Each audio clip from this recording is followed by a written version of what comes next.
They paid off every cent of my sister's med school loans and left me drowning in $200,000 of debt.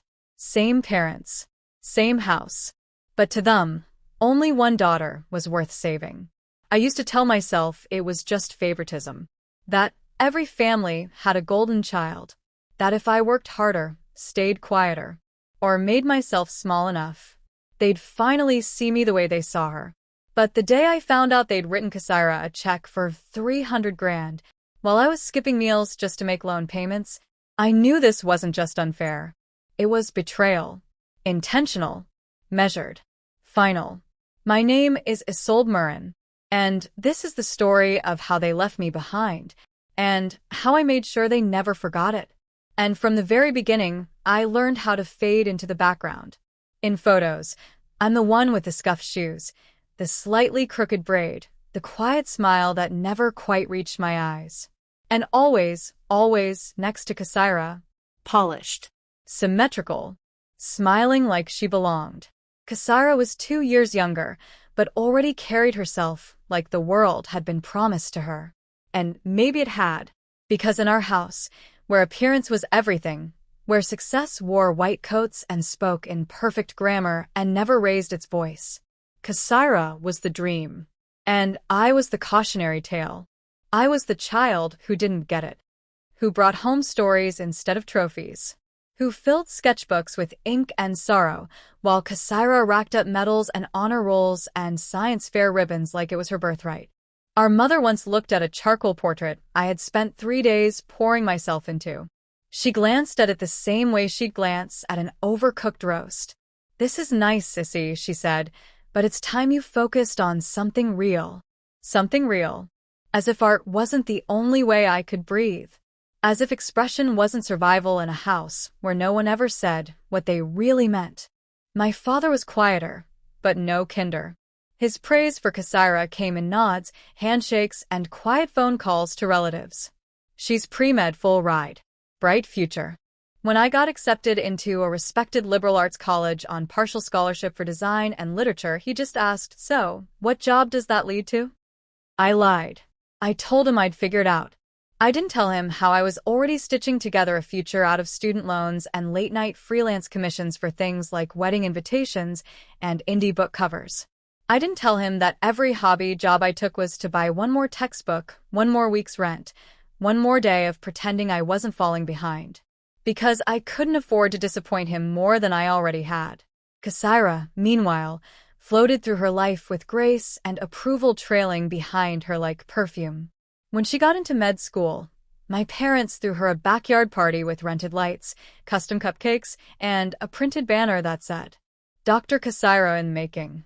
When I graduated, we had takeout. They didn't even ask what I planned next. But I told myself it was okay. That we were different people. That I was building my life my own way. That I didn't need balloons or banners or dad's approval, just a steady hand and enough quiet to finish my next commission. Still, somewhere inside, I was always waiting. Waiting for the day when they'd say, "You made it. We see you. We're proud." Instead, they gave me silence. And then, one night, they gave me something worse. It was a humid evening in late July. Kasaira had come home for a rare family dinner, some celebration I hadn't known about, but had been invited till last minute.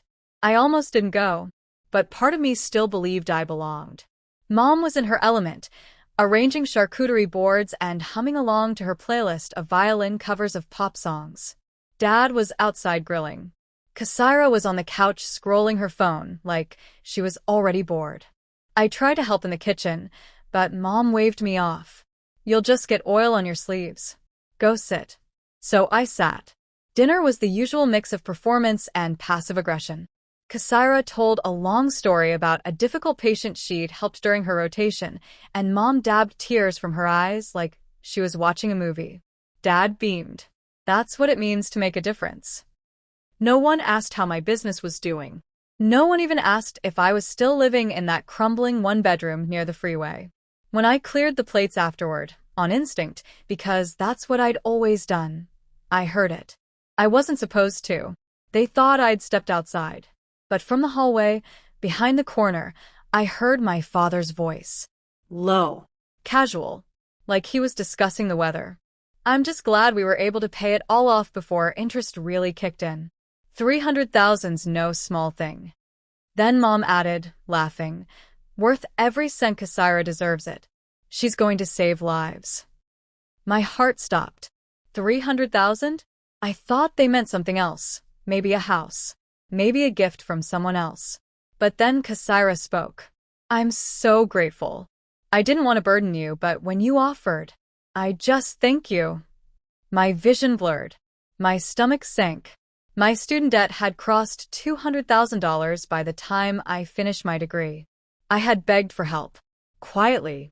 Indirectly. 100 little ways. I had sent emails with loan statements attached. I had cried once on the phone to Mom when my rent was due, and I had to choose between paying that or printing materials for a big client. They always said the same thing. We support you both equally.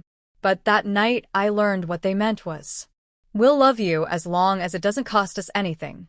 I slipped out of the house before anyone noticed. I remember the air felt thick, like I couldn't breathe.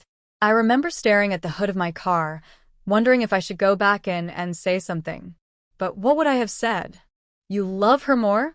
You helped her because she's your perfect daughter, and I'm just a mistake you tolerated? I drove home, sat in the parking lot for 40 minutes, then walked into my apartment, turned off the lights, and cried for hours. The next morning, I had an email from Kasaira. Subject line, thanks again, red heart. Inside was a single sentence. Sorry you couldn't stay longer, dinner was fun. Can you send me the files for that logo you made for my wellness blog? Thinking of launching it next month. I stared at that email for a long time. Then I did what I always did. I said nothing. I attached the files. And I hit send. But something in me cracked that day. Not in a way that made me weaker. In a way that made me see. I started looking back. Through the years. Through every we just want what's best, and every time they made me feel like I was asking for too much just by existing. I remembered the Christmas when Kasaira got an iPad Pro, and I got a leather-bound planner for organizing your life. This summer, she went to Europe on a family-funded Medic Abroad program, while I stayed home working double shifts at a bookstore. I remembered how they used to say, she's going places, and then turn to me and say, you've always marched to the beat of your own drum. Which sounded poetic. Until you realized it meant they didn't want to walk beside you. And yet, I still wanted their approval. I still wanted my mom to tell her book club that her older daughter was an artist who ran her own business. I still wanted my dad to send my portfolio to his law firm's marketing team and say, you should hire her. But those things never happened. And that dinner was the final proof that they never would. I didn't eat for a day. My stomach couldn't hold food. I walked around my apartment like a ghost, unable to focus on anything except the roar in my ears. They chose her. They always chose her. And I was the afterthought. I had been so careful, so frugal, so determined. I had given up nights out, vacations, weddings. I had said no to everything that didn't pay, just to chip away at that mountain of debt that they never once offered to help with. Meanwhile, Kasaira had her loans erased like they were never real. She got to start life on level ground. I was still digging myself out of a hole. And they didn't even think to tell me. It wasn't just the money. It was what the money meant. It meant they believed in her future, but not mine. It meant they were willing to bet on her and cut their losses with me. But what they didn't know was this. I may have been drowning, but I was still swimming. And I was going to find a way out. Even if I had to burn every bridge behind me. After that night, I didn't speak to my parents for almost a month. I didn't answer their check-ins, ignored Kasaira's texts, and blocked their number the day Mom sent me a forwarded article about creative burnout with a note. Thought this might help you stay focused. Love you. Focused. As if I had the luxury to drift. I was juggling 6 freelance clients, working part-time at a local art co-op, and eating dollar store soup out of mugs because I couldn't afford to replace my chipped bowls. But yes, please let's talk about burnout. What none of them knew was that the week after that dinner, I almost gave up. I stared at the student loan portal like it was some kind of digital prison sentence. $203,690. I had chipped it down. Barely. And every month, that interest ballooned again, laughing at me, mocking every all-nighter, every low-paying gig, every time I turned down a birthday dinner because I couldn't afford to split the bill. But quitting meant proving them right. Quitting meant confirming that I wasn't worth betting on. So, I didn't quit. I didn't forgive either. I began to rebuild, not my debt, not my bank account, but my memory. It's funny what your mind lets you forget when you're trying to survive. But when you stop pretending, the clarity hits like a flood. I remembered Kasaira's first year of college. She'd call home from her dorm sobbing about chemistry labs and roommates who partied too loud. Mom would send care packages, snacks, gift cards, love notes. Me? When I called home my sophomore year and told them my roommate had stolen my grocery money, Mom told me to stop being so trusting, and Dad said, maybe that's what happens when you pick a degree with no structure. I remembered birthdays. Hers always involved cakes, shaped like stethoscopes or microscopes. Mine? There was one year they forgot entirely until she reminded them the next day. I even remembered the Christmas I came home early from college, trying to surprise them. They were out at Kasaira's university town, celebrating the fact that she'd passed her anatomy midterms with a full 4.0. They didn't come back for 2 days. I spent that weekend in my old bedroom, sleeping under posters I'd drawn in high school. They never even noticed the tear streaks on my pillowcase. By late September, I was back to working 14-hour days, and the bitterness had settled into something colder. Something sharp. That's when I started tracking. I opened a spreadsheet and logged every dollar I'd borrowed, every interest spike, every freelance job I'd landed just to cover basic survival. I wasn't keeping score out of spite. I was keeping it because, for the first time in my life, I wanted evidence. Not for them. For me. Evidence that I wasn't crazy. That I hadn't imagined the imbalance. That I had carried my weight. And then some. But the more I dug, the more I uncovered. And not just about myself. Kasaira wasn't perfect. She was smart, yes. Disciplined, probably. But she was also entitled. And careless.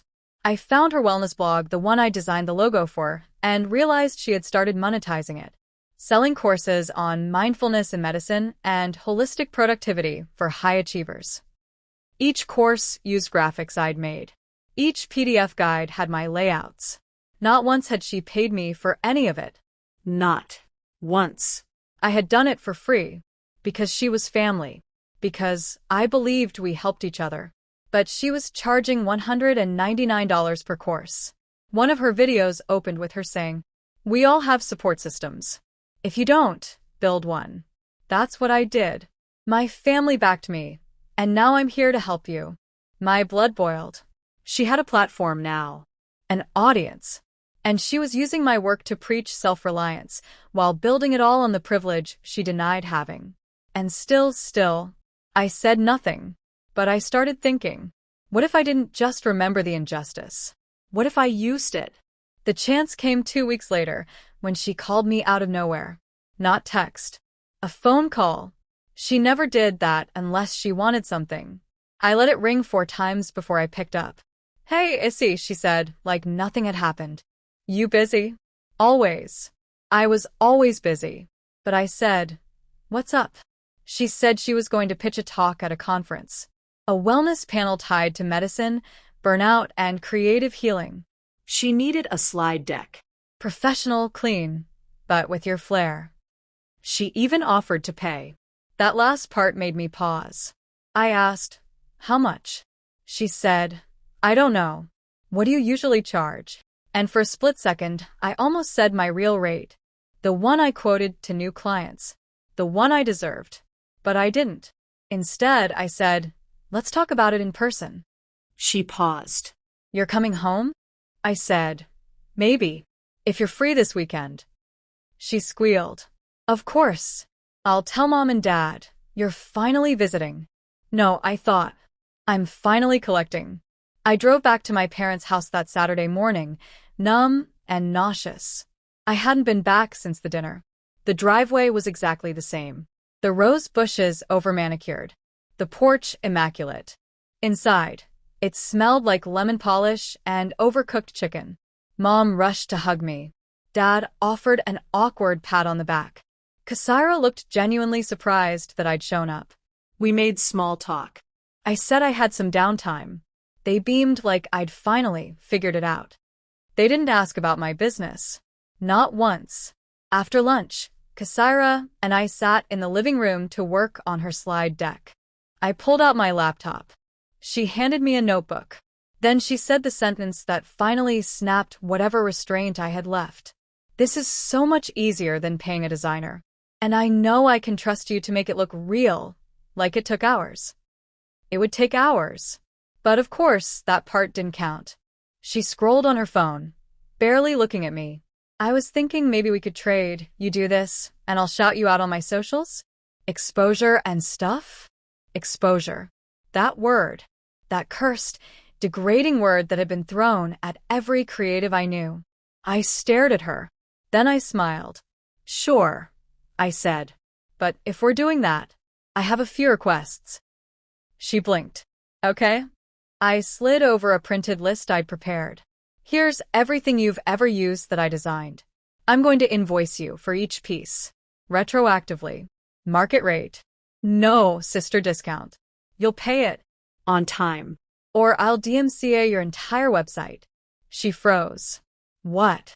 You heard me. She laughed, then stopped when she saw my face. Issy, come on. I'm not some stranger. You're not. You're worse. You're the person who got everything handed to her and then decided the rest of us should work for free. She stared at the paper, then at me. This isn't fair. I leaned in. No. What wasn't fair was watching Mom and Dad erase your debt while I bled for every dollar.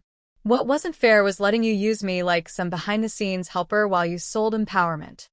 She swallowed. You're mad at them. Not me. I'm mad at all of you. She stood, clutching the paper. I'll talk to them. I stood too. Don't bother. I already did. What she didn't know, what no one knew, was that 2 nights earlier, I'd sent my parents a file. A 12-page PDF. Every job I'd taken. Every loan statement. Every invoice I'd never collected from family. A breakdown of what it cost to be the less gifted daughter.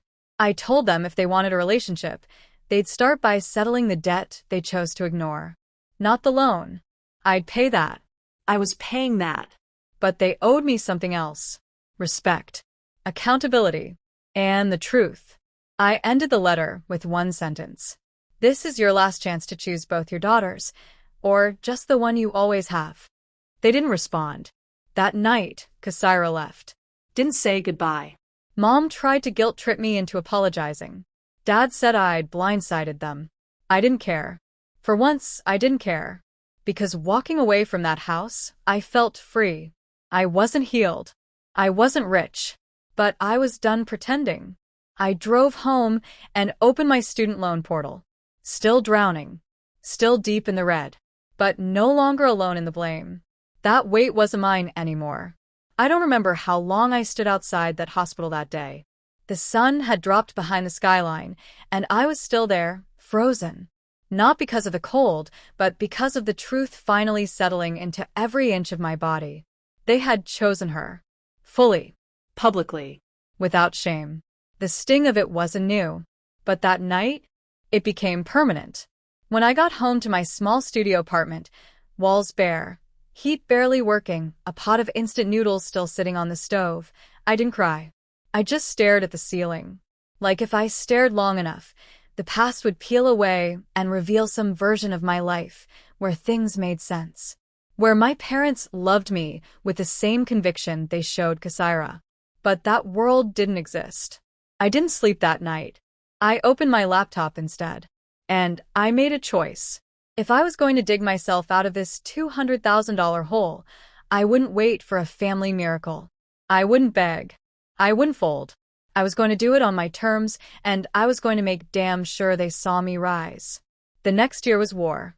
Not loud, not explosive, but relentless. By day, I worked 3 freelance jobs, copywriting, web design, and part-time editing for an indie publisher. By night, I built something I'd always dreamed of. My own creative brand. Isolde Inc. A studio rooted in my stories, my illustrations, my voice. I taught myself everything. Marketing funnels, email lists, how to pitch to clients who looked right through you the moment they saw your rate sheet. There were nights I'd collapse on my mattress, laptop still open, face pressed against unfinished sketches. There were months I didn't see sunlight between deadlines. And there were breakdowns. Of course. Moments where I stared at my bank account, $74.16, and thought, maybe they were right. Maybe art was just a pretty form of failure. But something kept me going. Not revenge. Not really. It was the quiet defiance that lived in my chest. The same voice that whispered when I was 13 and hiding poems in the back of my notebook so Kasaira wouldn't mock them. The same voice that told me, even after they left me to sink, that I still mattered. 2 years later, I was invited to speak at a creative conference. It was small, underground, nothing my family would have noticed. But to me, it was the universe cracking open. People lined up after to thank me, to share their own stories of being the overlooked daughter, the disappointment, the backup plan. Some had tears in their eyes when they said, "You gave me permission to exist." I flew home that night holding something heavier than a trophy. I had found my place, built it even brick by brick. But the story wasn't over yet. 3 months later, my phone buzzed during a client meeting. Kasaira. I hadn't heard from her in over a year. I stared at her name. I didn't pick up. But I felt something settle deep in my stomach, something that said this wasn't random. Later that night, she sent a message. Hey. I know it's been a while. I'm in trouble. Can we talk? I shouldn't have replied. But I did. And 2 days later, she showed up at my apartment. In heels too high for cracked sidewalks and a trench coat that screamed desperation beneath designer fabric. She looked tired. Smaller somehow. She barely said hello before she sat down and told me everything. Her clinic, the one our parents helped fund, had been bleeding money for over a year. Bad investments. Internal issues. Then came the lawsuit. A malpractice claim from a patient who lost her baby. Kasaira didn't perform the surgery, but she had signed off on a dosage. The liability stuck. So did the media attention. Her license was under review. And her debt? Reopened. Apparently, a clause in her forgiveness plan was triggered. A technicality. Suddenly, she owed the entire $300,000 again, and this time, our parents weren't eager to help. They'd invested almost everything in her clinic. And when that collapsed, so did their perfect little kingdom. So, she said, fingers shaking against her coffee mug, I need a loan. I blinked. Not just at the audacity, but at the way she said it. Like I had somehow ascended into a place of stability, and now she was reaching up. You want a loan? I repeated slowly. I know we've had our differences, she said, swallowing hard. But you have a business. You're doing really well. I saw your work on that art channel last month. I let her words hang there. Then I asked the one question that had burned through me for years. Do you even remember how Mom and Dad told me they paid off your loans? While I was still buried in mine? She didn't answer. So I kept going. Do you remember how they told me I had to learn independence, but you got private tutoring and CAT coaching and a condo walking distance from med school? She stayed silent. You never said a word, I said. Not once. You watched them push me aside, and you didn't even flinch. Her eyes glistened. And for a second I saw the cracks. I was scared, she whispered. They made me their entire investment. I didn't know how to push back. I thought maybe you didn't want that kind of pressure. I shook my head, stunned at how warped it had all become. You don't get to rewrite this now, Kasaira. I stood. You may have worn the crown, but I bled for everything I built, and I won't be your safety net. She nodded slowly. And to her credit, she didn't argue. She didn't fake a hug or promise to make things right. She just left. A week later, Mom called. Isolde, she began, her voice unusually tight. I think we need to have a family meeting. About Kasaira? I asked flatly. She sighed. About everything. I met them at the old family house. It hadn't changed. The fake orchids in the entryway, the spotless carpet, the smell of lemon cleaner, and unspoken guilt. We sat in the living room, and for once, they listened.